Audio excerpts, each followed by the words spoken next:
All right, I'm here once again.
Hello, Edna.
Okay, so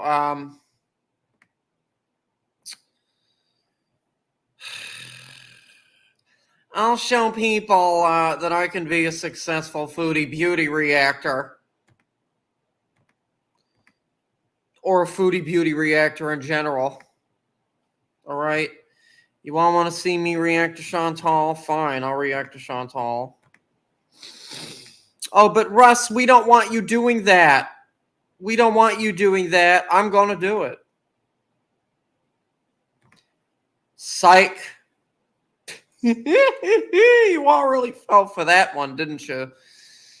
No, I don't need her striking me either. So,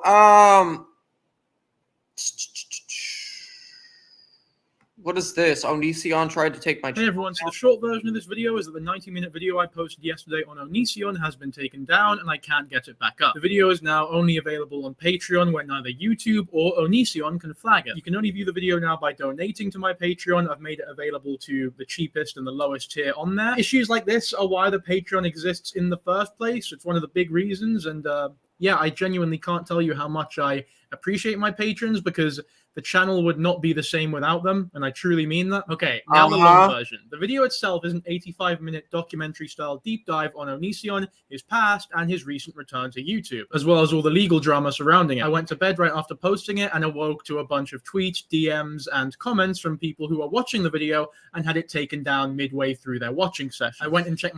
Oh, yeah. Yeah, because that's exactly what Onision does. Onision loves to take down stuff. Oh, yes. My channel dashboard and... Yep. Okay, yeah, that's that. In case you guys don't know, the first TOS violation that I ever had was indeed a warning. And that was a long time ago. That was in 2020.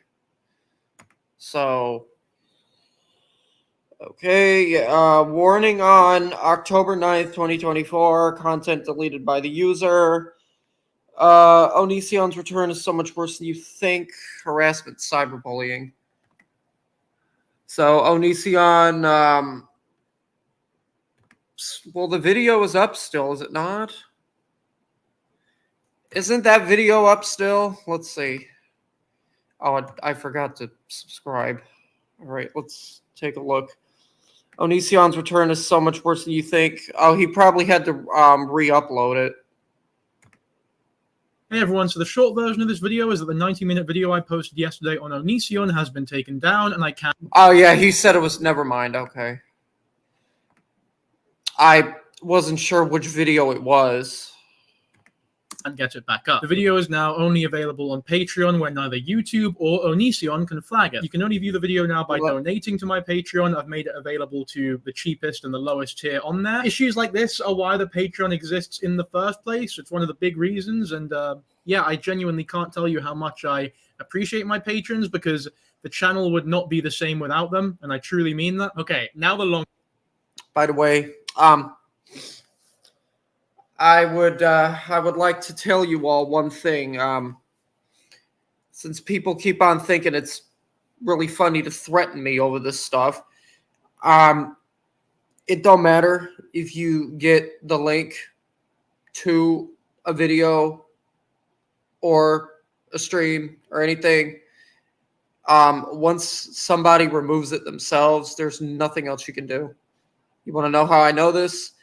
Because a long time ago, when I was still close with Noodles, I had a discussion like that with somebody else. And he was like, oh, it don't matter. You know, they get the link, they can still, they can't. It would have happened to me already. They can only do something to the content if the content is still on someone's channel. That's just it. Version. The video itself is an 85-minute documentary-style deep dive on Onision, his past, and his recent return to YouTube, as well as all the legal drama surrounding it. I went to bed right after posting it and awoke to a... But, you know, as Axl Rose once said, let me see you try!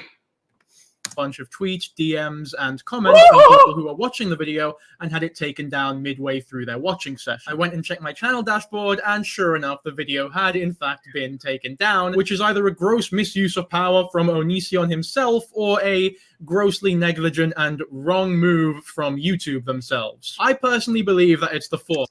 Misinformation. Hello, misinformation. Hello, I'm over at my boyfriend's right now, so can't talk, but I might be going home, so... Oh, all right, misinformation. Just saying hi. Well, misinformation. I did a video about this earlier, and it's also on my community tab. If you're not aware, as of last night, I think it was around 11 o'clock last night, DC decided to give me a copyright strike. So, yay.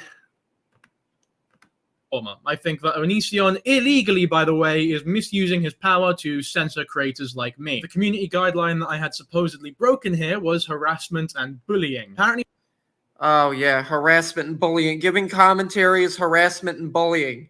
You hear that, you guys? You hear that, you guys? You hear that? Oh, Russ, that's what you do. You harass people. I am a commentary channel like everybody else on this like a lot of other people on this platform. Oh no, you're worse than a commentary channel, Russ. You are so much more. You are so much more worse than any regular commentary channel on YouTube. What are you talking about? You're disgusting. Oh, illegal content use. Yeah. Yeah, and you know, I did the video about it because she stated that she will do it to other people, not just to me. I'm thinking that the main reason she did it to me was because I said that, you know, I was fine with her doing that. Because I, at one point, had nearly 3 strikes on this channel.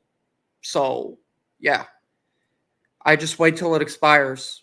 I don't do anything because I don't give enough of a fuck about it to bother.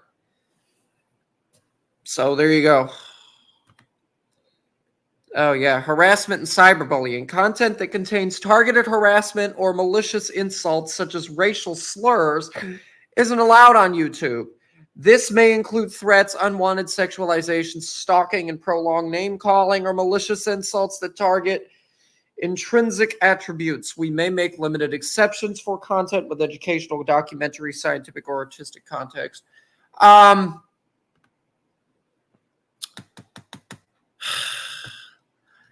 watched that whole video myself. And where was any harassment? Where was any cyberbullying? None of that happened. I literally was listening to it this morning. I didn't see any indication of this dude cyberbullying Onision, this dude harassing Onision, this dude being racist towards Onision. I didn't see any of that. So what?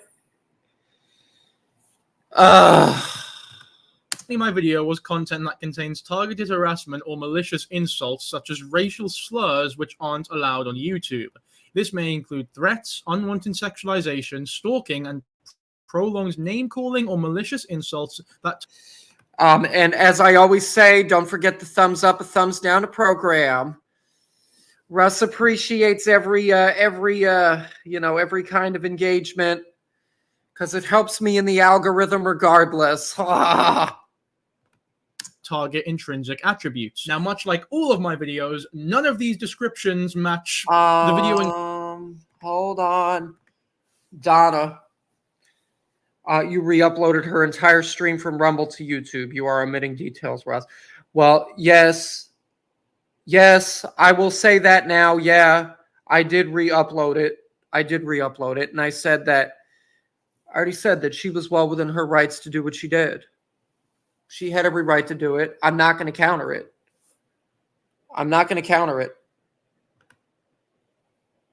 Donna, I just said what I did.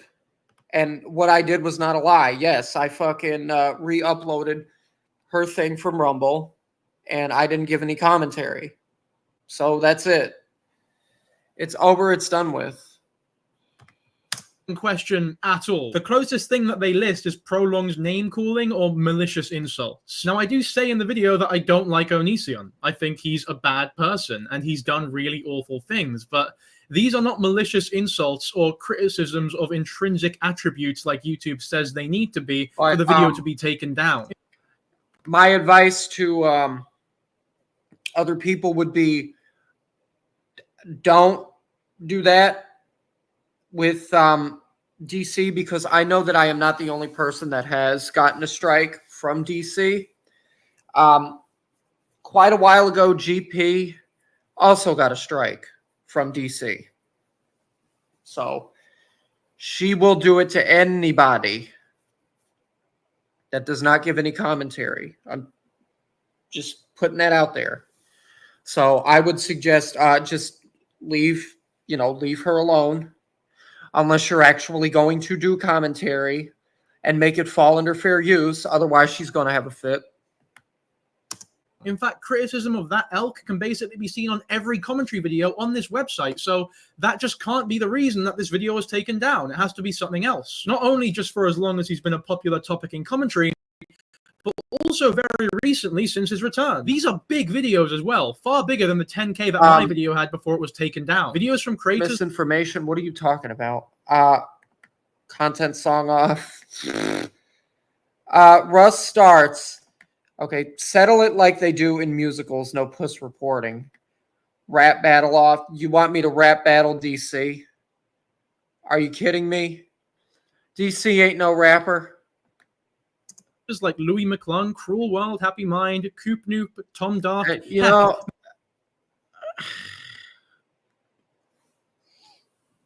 why does everything have to be made into something like that? Like I will admit, yes, I've tried to rap before, and some of the songs that I've tried to do, I can't do without running out of breath. Rush, you can't spit bars. No, the fuck I can't. I've tried. I'm mainly more suited for singing, not rapping. Because, with singing, I'm not going to run out of breath as easily as I would with rapping. That's the only real way for respect for most people. Misinformation. Not for everybody. Not everybody is cut out to be a rapper.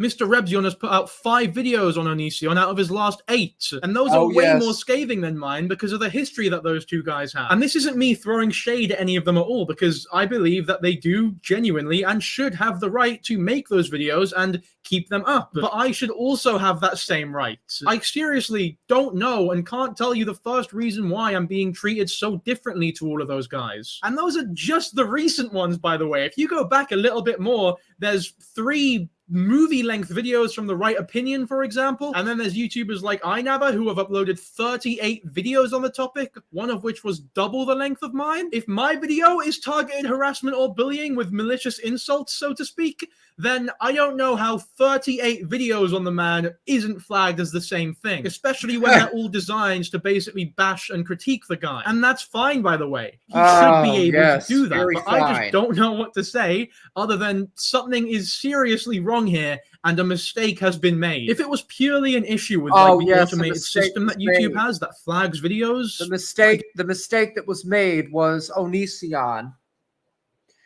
being bitch made. Okay. And going after somebody for he did it to me quite a long time ago. He did it to me. He gave me a content ID. I think I mentioned that in my stream from earlier. He content ID'd one of my other videos. Social Repose too. Quite a long time ago. So yeah, there are people on this platform that just are not able to handle criticism at all, and they will abuse TOS. They will abuse the copyright system. They will community guidelines strike people if if they deem that you're hurting their feelings. They'll also do what is known as a DMCA takedown notice, and if they can't get that done on YouTube, they'll do it on Twitter, which is what happened to me recently. And when stuff like that happens on Twitter, you know what Twitter does? Well, Elon Musk will lock your account. Woohoo! And you have to review the policy in order to get your account unlocked. And I did, and they said that, you get I think it's 7. They said it's 7. If you get like 7 DMCA takedown notices, then that's it. Your Twitter is gone. Your Twitter's gone. I still think you should make a rap battle video as your next addressing them. Misinformation. I'm not addressing nothing else. I addressed what happened already. Let's just move on. I will wait for the strikes to wear off. I don't care.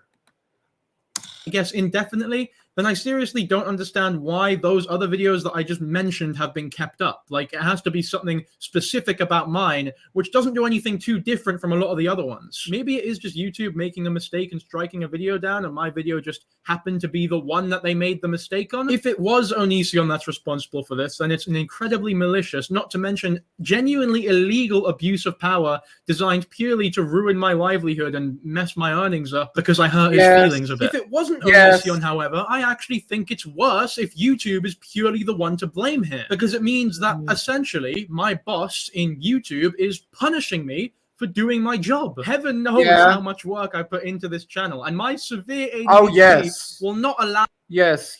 Heaven knows.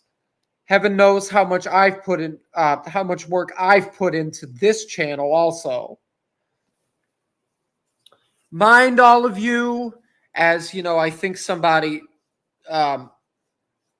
made a point of before. I've been on this platform since 2017. 2017. And during all of the years that I have been on YouTube, I have put countless amounts of effort into this damn channel. Now, obviously, because of a lot of this, stupid and dumb shit that I've done and that I've said, I don't get any viewers anymore. I have lost subscribers. I have lost support. But that, doesn't change the fact of how much time that I put into my content. Allow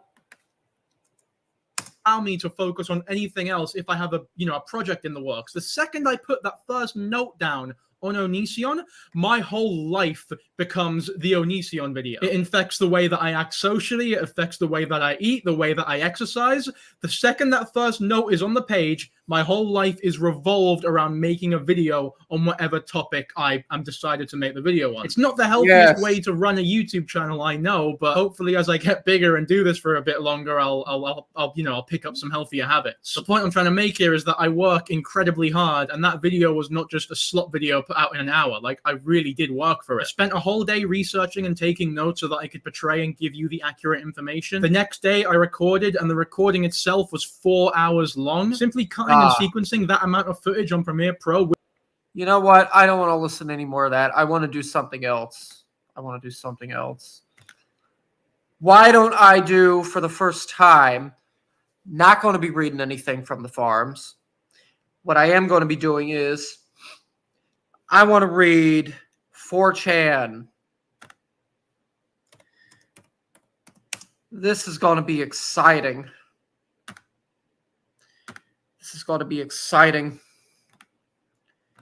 Just random stuff from 4chan.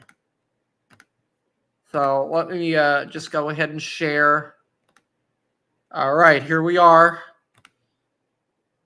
So we will go to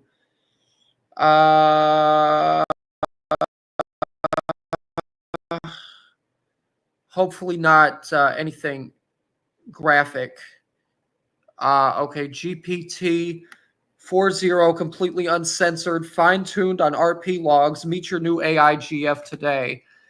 And before I hear, oh, well, Russ, why don't you do that? That's right up your alley, aside from going over everything that happened with Elliot Rodger. Get an AI girlfriend. You're never going to have a real one. Go ahead and do that. I have no interest. So, I'm going to have to, I'm going to have to stop real quick just to make sure that I don't end up sharing anything that is explicit, because if I do, then the stream's going to get fucking screwed to high hell. So, let's see. I have to check first just to make sure that what I want to show is safe to show.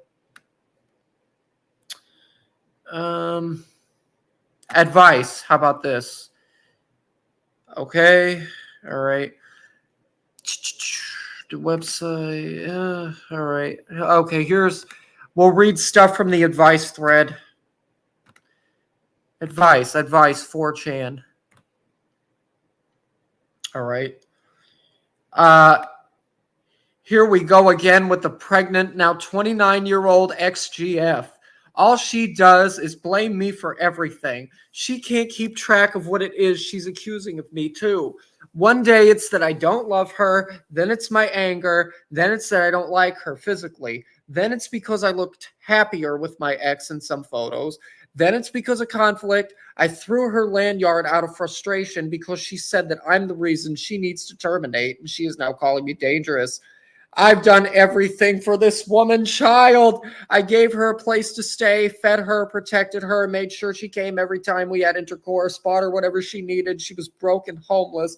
She would have had to stay in her car or in some shitty couch at her friend's house, but everything is my fault. Her ex cheated on her, hit her, mentally abused her, and the guy she cheated on to get revenge did the same to her. I'm the only one, although not perfect, that has listened to her and tried to get her mental help. But she's too proud / stubborn / dumb / mentally ill to go through with it. We have a deep conversation and arguments where I tell her what she's doing is wrong and she's ruining her happiness and life. She agrees with me, but the next morning she goes back to blaming me, runs away, ignores all my calls and texts. She's done this at least 15 times in the span of 6 months.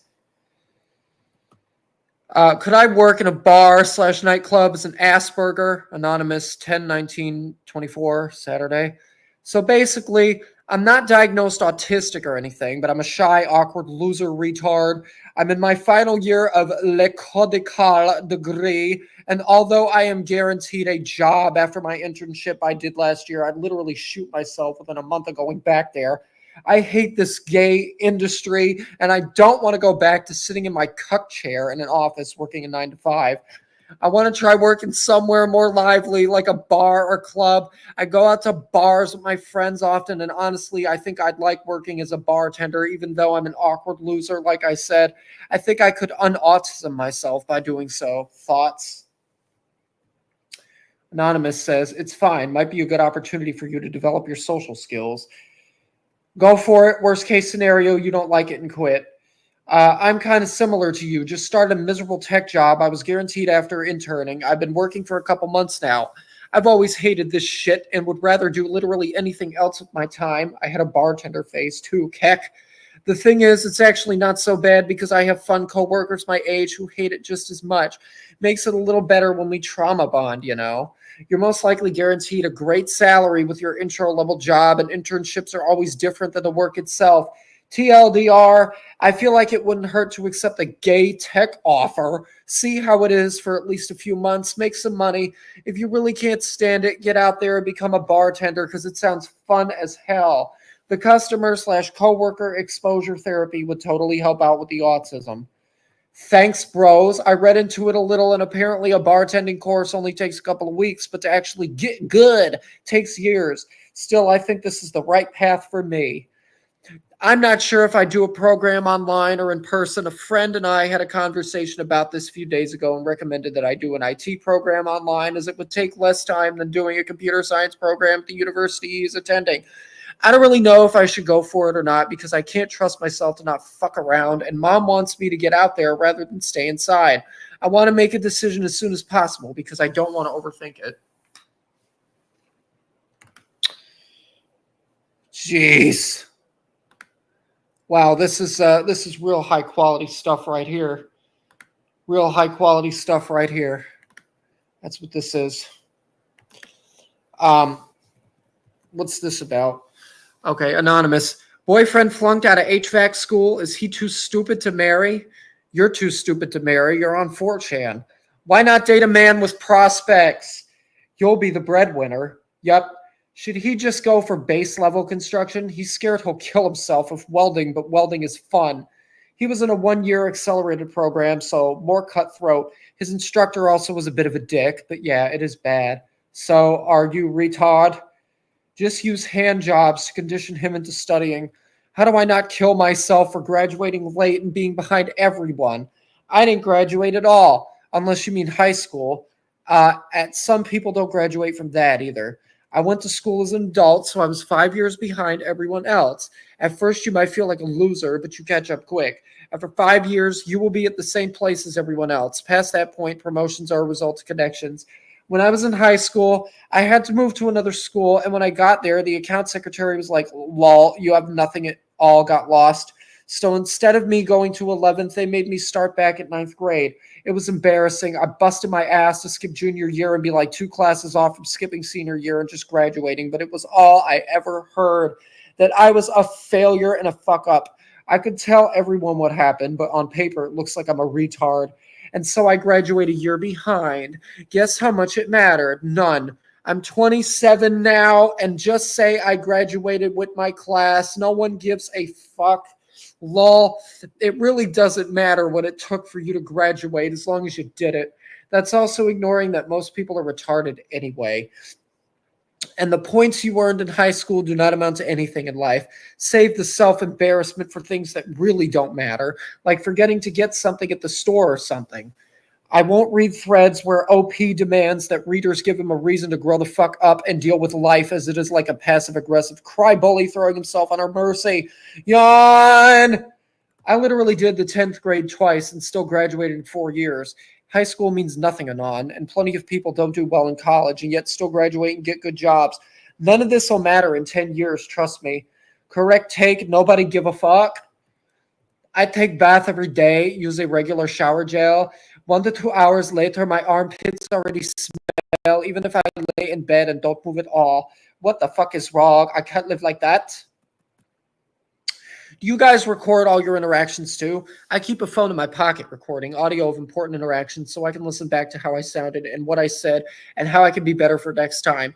I'm thinking of editing it down and posting some to thru so you can tell me what I've done wrong and my level of autism or what a faggot I sound like and how to improve. Haven't yet, but does anyone else do that? Yesterday I did it for a bunch of walk-ins to look for jobs and talk to a manager. I've thought about doing that before, but never got around to it. I probably hate myself even more re-listening to them because I'm a socially anxious, stuttering loser. Plus the vocaroos. I and many others would love to listen to mundane autism fuel convos. Some people do it for self-improvement. It is especially important in bureaucratic environments full of women, so I do it at work. I do it for interviews, for memes. I'm thinking of doing it when I talk to family so I can keep a record of which lie was said. I have pickerel face. How I fix it to be more masculine without surgery? Lol beard Cooper spotted. Yes. What exercises are the best? Neck curls, shrugs, and neck bridges are generally agreed on as the trinity of neck workouts. As for jaw exercises, you'll need special chewing equipment. I don't really recommend the jaw gum, but the resistance mouth guards are a good option. Thanks, Anon. How it works exactly? I cannot fucking decide anything. I can't decide whether I should continue with my graphic design online course or quit it to focus on my previous studies. I have a software degree and everything, but I'm still clinging to the idea of graphic design and drawing despite how tough of an industry it is, especially for someone as fucked up as me. Is it possible to have it both ways, or do I need to be more realistic and apply myself more to my computer science background if I want to be able to take care of myself? I still rely on my family at the moment. If you have any questions, I can explain more. I'm just keeping it brief since I've restarted this explanation twice already. I completed my degree in software development this year. I took on this course this month because I was interested in graphic design for years now, but I'm worried. But now I'm worried, confused, and ambivalent towards my decisions. I don't even like software development that much. I just took it because I was worried about my future. I don't want to homeless or impoverished, but now I can't even try to code without having a panic attack. The worst part about all of this is I'm 24 years old. I'm far too old to be this clueless. I feel like failure. Wow. Wow. Okay, well, yeah. Jeez.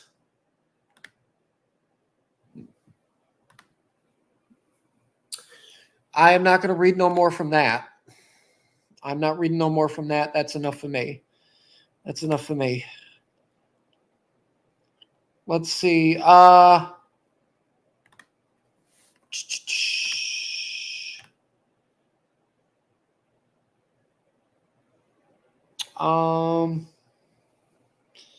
The Unseen Tapes of the Killer Virgin documentary. Okay, let's see what this is. Another thing about Elliot Rodger.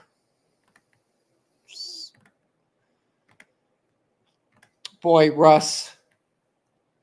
How much longer? How much longer before you finally join the ranks of dudes like this? It's never happening. There's me. In all my fabulousness. In all his fabulousness. I am so awesome. Hello? Yes. 34. Okay, there's all. See guys like this. Oh wait, no. Not guys like those. Those guys were ugly as fuck, but I would stop at nothing to reduce every single one of you. We got another victim at shots fired. I've been doing a lot of thinking about how sad and unfair my life has been.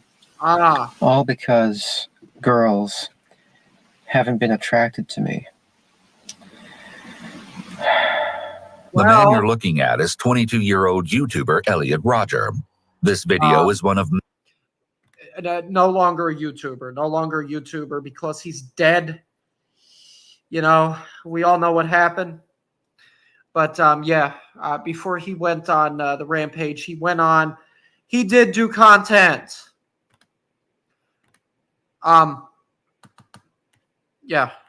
So former creator.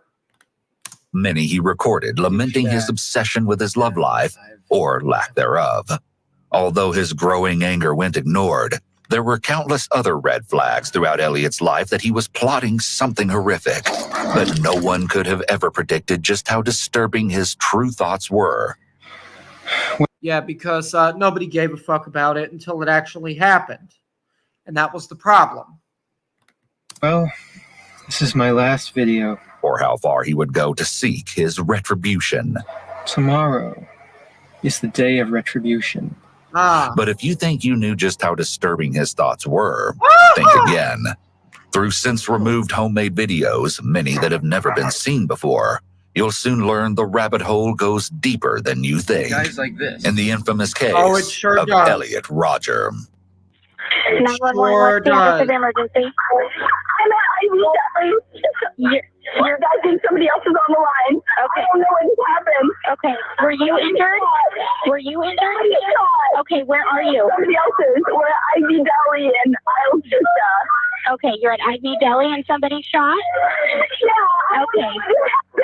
The frantic 911 call you've just heard was made after someone witnessed a terrifying encounter at a local restaurant in Santa Barbara, California. Minutes before, the well-known eatery was filled with hungry college students set on having a late-night snack. But unbeknownst to the customers, a vicious and diabolical killer was heading their way, who would soon haunt the vulnerable college town.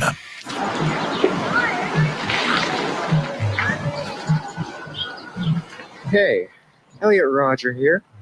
Just took a nice walk in the park. Check out that sunset. Today I'm at the golf course. Though I don't actually play golf, I only come here to admire the whole beauty and serenity of the place. And it's one of the few places where I can come and truly have a sense of escape. It's my place of refuge. The sunlight's about to fade, so I'll end this video soon. See, I think this is why nobody liked him. And, of course, there were numerous reasons why nobody liked him, but I think this was one of the main reasons why nobody liked him. Because if you're going around to public places and filming, I mean, obviously he seems like he's by himself here. But if you're going around to public places and you're filming other people without their consent, nope, it's a no from me. Yeah. Childhood.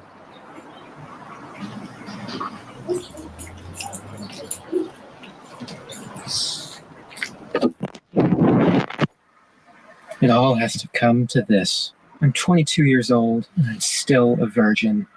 I've never even kissed a girl. Well,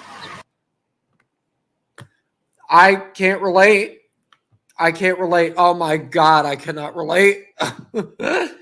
Despite what people think, I can't fucking relate. But as I stated before, you were just a psychopath. That's it. That's why nobody liked you. And, Russ, why are you continuing to cover this when the guy is dead? I mean, it's not like it's going to matter. Well, people should still be aware that, there are men like this on the earth that run the risk of, harming somebody. I'm looking out and spreading awareness. Okay. That's all I'm doing.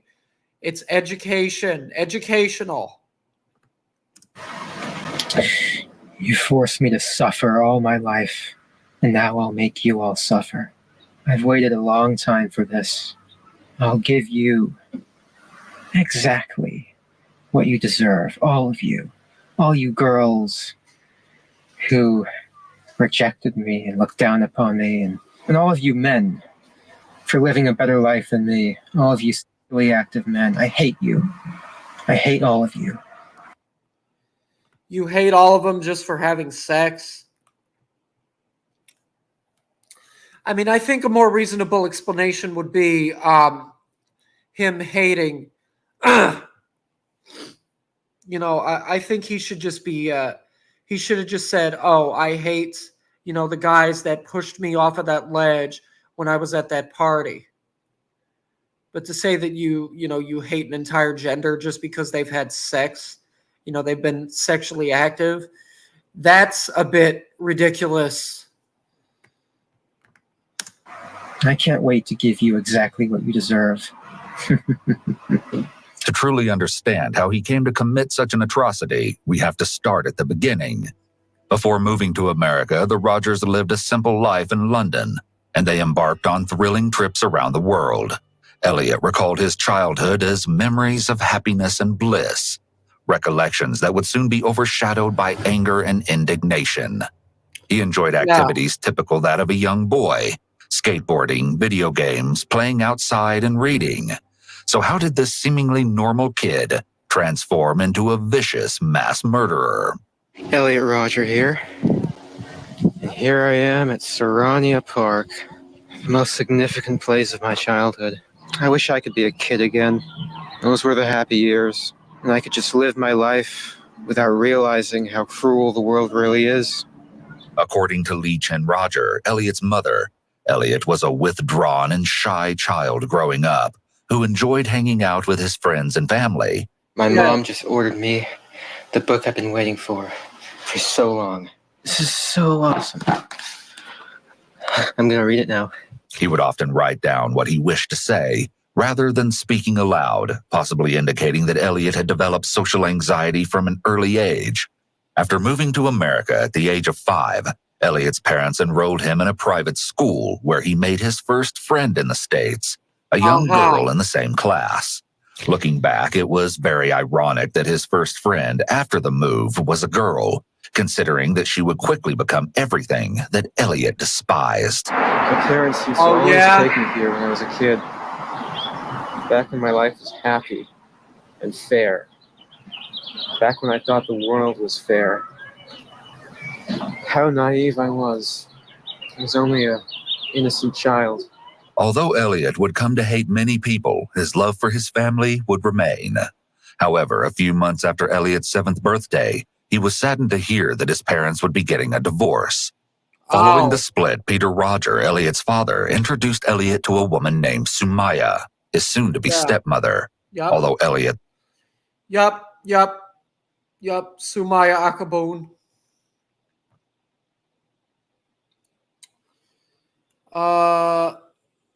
I'm going to look at this now. The disturbing case of the horrorcore killer. The following footage of killer Richard Samuel McCroskey has never been seen before. Alright, so, Okay, I didn't know about this guy. What's this about? I'm making this video because, or if anybody finds this, I really don't know what I'm trying to say, and just, I'm breathtaking at what I've done, and I apologize. I know I'm going to pay for my consequences. You know, I wish that I could have not done this, but I just lost my mind. I snapped, and I did what I did, and I got to pay for it now, my consequences. I'm like all shaky and stuff, but like... He's got to pay for it now, his consequences. Well, that is life. Unfortunately, if you do something that somebody else ends up having a problem with, you have to deal with the consequences for it. It happened to me more than once. To anybody that finds this, tell my parents that like I love them, and I'm very sorry for doing this, and there's nothing really else to say. To everybody that is probably gonna hate me for this, I'm sorry, and I had to do it. My mind just snaps.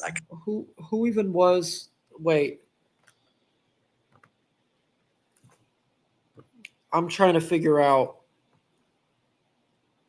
Let me start over again because I forgot who the dude even was.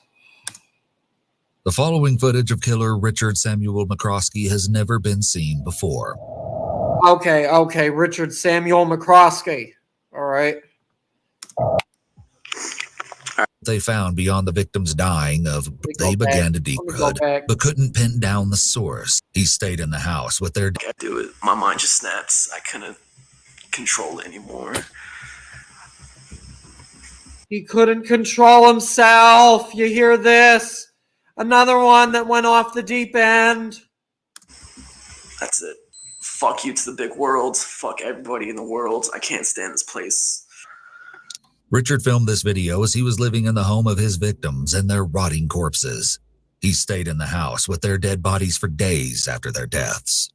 Neighbors began noticing a sickening stench emanating from somewhere in the neighborhood, but couldn't pin down the source. They shrugged it off, attributing the smell to a dead animal. Little did they know they were smelling 4 human bodies as they began to decompose. When Richard finally fled the house, he left behind a crime scene so horrific, police wouldn't even describe what they found beyond the victims dying of blunt force trauma. What exactly was he doing during his time in the home remains a mystery to this very day. But one thing is for certain, when he set off to visit his online friend for the first time, no one could have possibly imagined everything would take such a shocking turn. Well, all right. Okay, the horrific case of the Farmville murders. 20-year-old Richard Samuel McCroskey III was an aspiring horrorcore rapper who lived with his father and sister in Castro. Oh, he was a rapper. Okay, well, yeah, obviously, because horrorcore is kind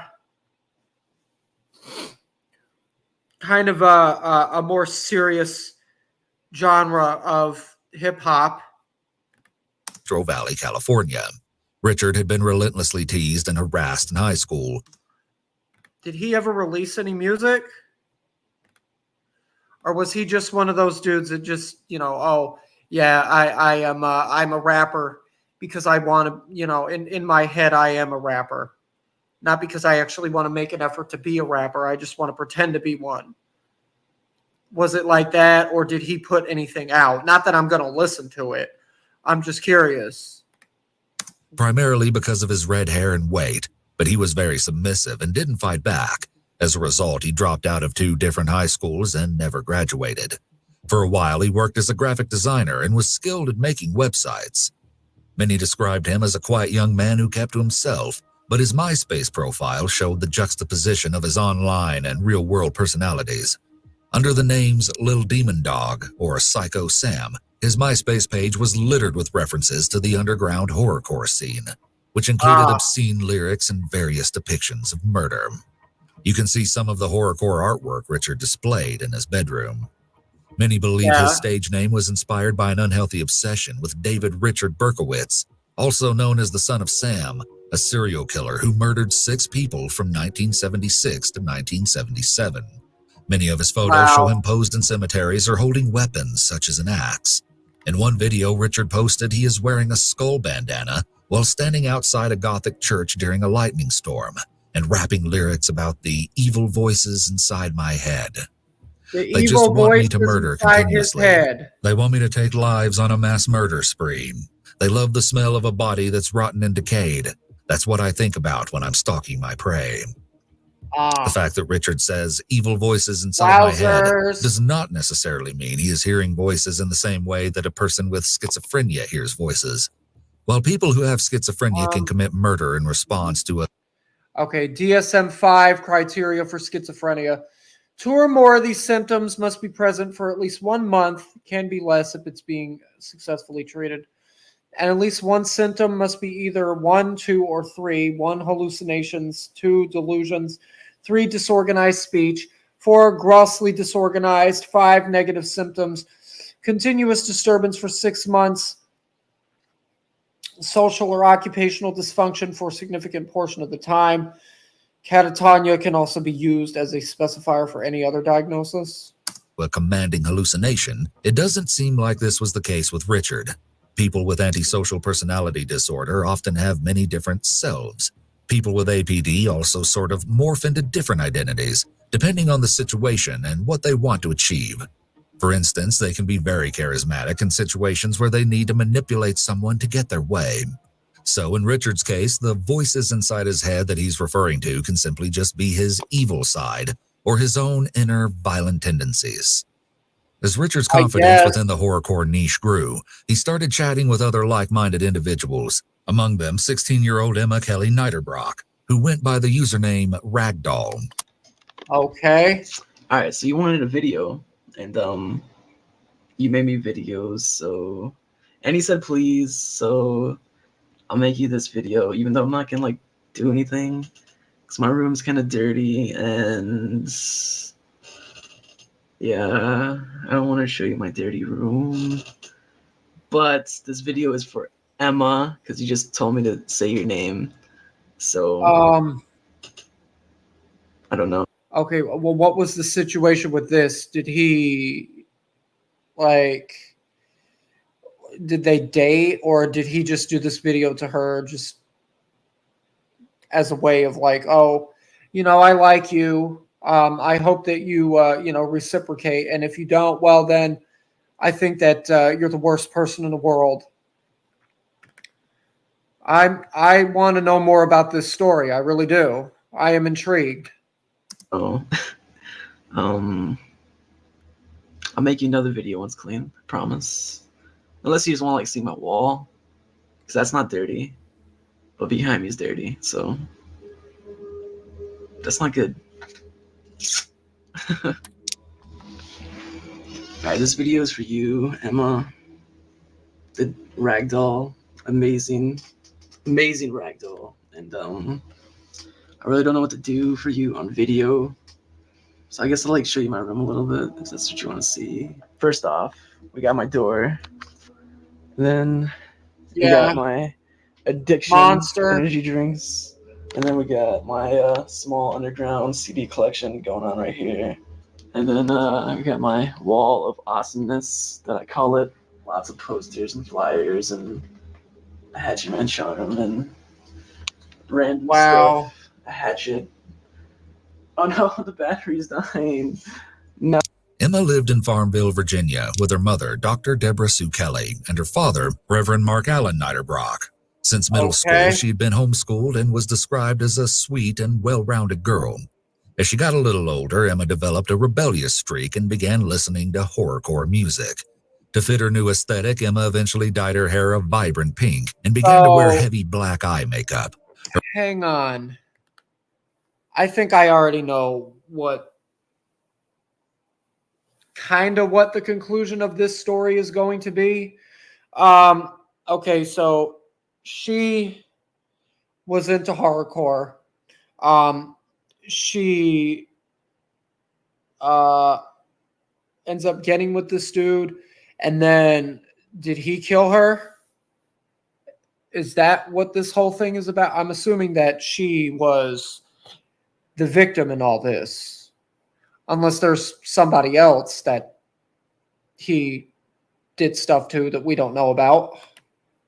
Her parents hoped that her new interest was just a phase, but they couldn't have been more wrong. Emma's father, Mark Niederbrock, was a reverend and head of Walker's Presbyterian Church in Hicksburg.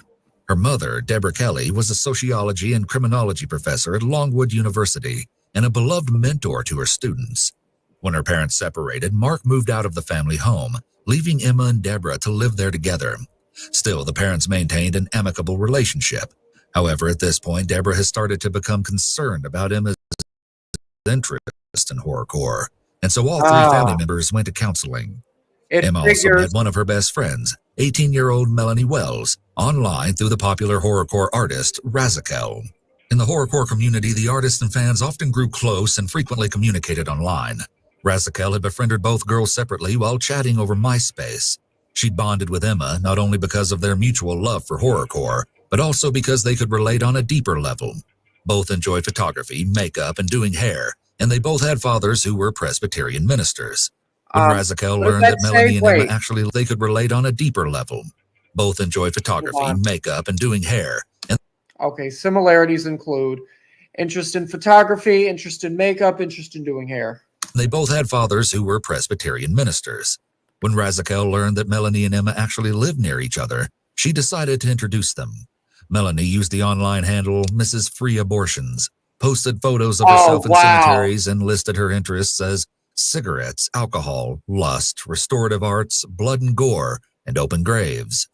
As soon as she met Emma, the girls became inseparable. Emma, Melanie, and Richard were brought together through this expansive online community, and unbeknownst to the girls, their fate was sealed. Oh, wait a minute. Okay, so did he killed both of them, didn't he? He must have. Jeez. We defiled the grave, and then lightning struck seconds ago. Wow. You know that's a crime? You know that's a crime, right? You know that's a crime? You know vandalizing somebody's grave is a crime? Did he get arrested for this? I think we're being warned. And now it's starting to rain. It's because of me. Fucked up it's not my fault. And now it's starting to rain really hard. Well, no, obviously the rain is not your fault, but you admitted to vandalizing somebody's grave. You admitted to vandalizing a grave site. It's not a joke. That's not a joke. So, peace. Before long, the relationship between Emma and Richard turned somewhat romantic. However, while Richard referred to Emma as his online girlfriend, Emma may not have been as serious about him. Razakel says that Emma never referred to Richard as her boyfriend, but said they were close and getting closer. Okay, yeah, kind of like how, the whole entire situation, kind of like how everybody still to this day thinks that it was with me and Valentina, how he just referred to her as his online girlfriend. He's still referring to her as his online girlfriend. They never met each other in person. None of you know this for a fact, so shush. Still, they exchanged flirty messages back and forth for around a year before making plans to meet in person. The three teenagers hatched a plan to attend a horrorcore music festival in Southgate, Michigan, called Strictly for the Wicked, but they would need some help. Emma's parents weren't exactly thrilled with their daughter's music choices, and they grew more upset when Emma started writing ominous messages on her bedroom walls. Wait. However, all they wanted was Wait. Okay. What the hell? Okay, kill the fetus. Fuck your Jesus. I'd rather be dead because your faith is meaningless. Wow. for their daughter to be safe and happy. You know that I'm going to sit here and say that those would be good as song lyrics, but anything other than that, concerning. So they chose to be supportive even if they didn't understand it. They agreed that she should attend the music festival, but only if everyone stayed at their home in Farmville, and that they would drive the trio to and from the music festival. Emma and Richard were ecstatic to meet for the first time in real life. For Richard, he was looking forward to something good finally happening to him. His own family unit had broken apart 5 months earlier when his father asked his mother to move out of their home. If this was weighing on him, he seemed to put it out of his mind by focusing on seeing Emma. On September 7th, Emma wrote on his MySpace page about her own excitement, saying, "The next time you check your MySpace, you'll be at my house. I love you." Wait, did he write that? Hold on, who wrote that? Let me go back. By focusing on seeing Emma. On September 7th, Emma wrote on his MySpace page about her own excitement, saying, "The next time you check your MySpace, you'll be at my house. I love you so." Okay, all right. So they were together. All right. Okay, the next time you check your MySpace, you'll be at my house. I love you so, so much, baby, forever and always. So much, baby, forever and always. You are my one and only everything. I can't wait to see you, baby. It's like 6:17 a.m. Okay, I can't wait to see you, baby. It's like 6:17 a.m. And I've been up since 4-ish, filled with uber amounts of excitement. I can't wait. Been up since 4-ish, filled with uber amounts of excitement. I can't wait. I leave to pick you up in 5 hours. Gah, my insides feel all squishy. Several days before the concert on September 7th or 8th, Richard arrived in Farmville. He'd flown all the way from California just to finally meet Emma. But as we all know, things aren't always as they appear online. Emma was immediately put off by Richard's shyness and physical appearance. Even before the concert, there may have been cracks forming between the once loved-up couple. But still, on September 12th, 2009, they all went to the show as they'd planned. The drive was no small feat, about 10 hours, which shows just how committed Emma's parents were to keep their 16-year-old daughter safe, or at least try to. As well, Mark and Deborah had been separated for about a year at this point, further proving their dedication to protect Emma. While on the way there, Emma posted about the trip saying, "Talk about a long-ass drive sharing the car with a preacher. It's gonna suck, but no doubt is it worth it." It isn't known for sure what exactly happened between Emma and Richard, but some sources claim she began flirting with other boys while at the festival, and there's even a rumor that she went out of her way just to avoid him during the concert. Richard's sister later said she was told by his friends that the two even had a falling out that night. Another rumor is that they had a fight because Emma received a flirty text from another guy at the show. Given what was going to come, something unpleasant must have happened. Did she cheat on him? Between Emma and Richard. It seems like Richard may have been under the impression, or at least wanted to believe, that he and Emma were exclusively together, so naturally Richard was feeling rejected, betrayed, and even a little angry. Even so, they all returned to Farmville the next day after the concert, and things seemed to be all right. Seemed to be is the key here. Both girls logged into their MySpace accounts once they returned to the Niederbrock house.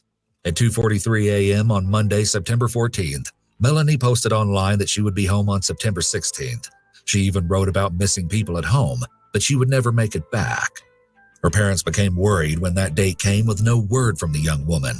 Her father drove to the home in Farmville where he knew she was staying, but no one answered the door after hours of waiting. The distraught parents made countless attempts to track down Melanie over the next 2 days, calling her phone, Emma's phone, and even Razakel, who hadn't seen them since they left the concert. But then they managed to get through to Richard on the phone at least 2 times. Something was off. Yet when they spoke with him, he gave them a different story every time regarding the girls' whereabouts. They called the Farmville police and requested a welfare check, but officers didn't find anything suspicious. Well, at first. That same day, Melanie's mother, Kathleen, also reached out to Mark Niederbrock and asked if he could go check out the house. He agreed, and Kathleen was relieved that she would finally have answers soon. But her relief was short-lived. Hours passed, and there was still no call from Mark. Well, yeah. This is Carmel Police Department. Okay, did you just speak with somebody at the residence? Yes, I gotta go back. I'm lost. I'm lost. What happened? Relieved that she would finally have answers soon. But her relief was short-lived. Hours passed, police and requested a welfare, calling her phone, Emma's phone, and even Razakel, who hadn't seen them since they left the concert. But then they managed to get through to Richard on the phone at least 2 times. Something was off. Yet when they spoke with him, he gave them a different story every time regarding the girl's whereabouts. They called the Farmville police and requested a welfare check, but officers didn't find anything suspicious. Well, at first. That same day, Melanie's mother, Kathleen, also reached out to Mark Niederbrock and asked if he could go check out the house. He agreed, and Kathleen was relieved that she would finally have answers soon. But her relief was short-lived. Hours passed, and there was still no call from Mark. Well, yeah. This is Carmel Police Department. Let me get this straight here.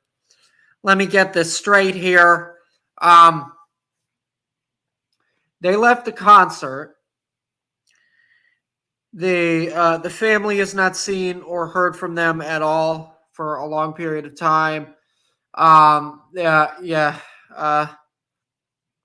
Something happened. Okay, did you just speak with somebody at the residence? Yes, I just spoke with, the daughter's boyfriend. Okay, well, I don't know. My sergeant went over there and he just said that it was a young boy, and that Melanie and the girl she's staying with are at the movies now. Yesterday they went to Richmond. Vehicle had broken down and the cell phone's dead and that kind of thing. So is that what he talked to you about? What he told me, yeah, and like I said, I don't know where the mother is. I don't know where. I mean, she's usually the one that I guess drives them around, and she's just disappeared.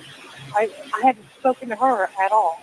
The father I talked to earlier on today, right? He said that he was on his way. As a matter of fact, he was on the road when I was talking to him. He was going through Farmville. He was supposed to stop at the house. I haven't heard from him since. Okay. Like I said, I'm at this point, I don't know. I mean, I don't know what to think at all. Okay. You know, and him being at the movies, I just tried to call. He said that Emma tried to call, or just called him from the movies. And I tried to call the phone that because she called from. They're going to, it goes right into it. Okay. Later that night, when she still hadn't heard back, Kathleen called the police again. They arrived at the Farmville house and were greeted by Richard at the front door, who explained that the girls had left to see a movie. The officers left without looking inside the home, but naturally, Kathleen wasn't satisfied with the answer Richard had given. She called the home and once again spoke with him, but this time, instead of giving excuses, he simply stated that the girls couldn't answer the phone. This is what doesn't make sense. I mean, my daughter would call. Right. So I just don't know what to think. I think the reason why she didn't call is because she died. So, well, you heard me earlier. She was saying, "Oh, there was noises in the basement coming from, in the house." And, I don't know. All right. If you don't hear anything from her, then just call us back, and I'll send an officer back over there. Okay. Yeah, it just, like I said, it doesn't make, none of this makes, any sense at all. I've heard that, they were supposed to be home by 9 this evening and then 10 and then, so I don't know. All right, well, just try to, wait and see if Melanie calls you in the next hour, and if not, call us back. Yeah, I will. Thank you so much for your help. Okay, you're welcome as well. All right, bye-bye. Kathleen insisted that Richard call the police himself because something seemed very wrong, and surprisingly, he did. Richard called 911. However, instead of revealing anything about the girls, he complained about a strange sound coming from the basement of the home. Phone 911. Hey, can I have a police unit come by my house? Because I keep hearing sounds in the basement, and I'm scared to go down there and check what it is. Okay, what kind of sounds do you hear? like just noises, like something moving around down there. I think it's the dogs, but I'm not sure. Dogs. Okay. All right. This is really getting into a territory that it doesn't need to be getting into. Uh-oh. Okay. We have 2 dogs, but one of them is upstairs. I just put him up there, and the other one might be down there, but I'm not sure if it's the dog or not. Okay, and it's in the basement. What's your name? Sam. Sam? But this isn't my house. I'm staying at my girlfriend's house. Okay. All right, we'll get somebody to come up there, okay? Thank you very much. Bye.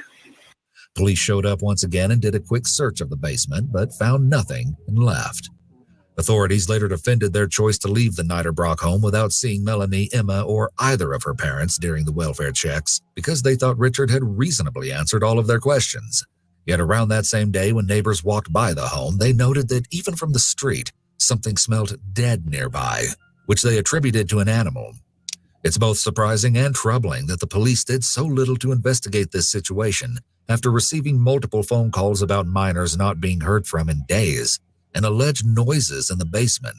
The law gives police officers the authority to act in whatever manner they deem necessary when performing welfare checks, including investigating unexpected criminal activity. The police certainly have. Of course, but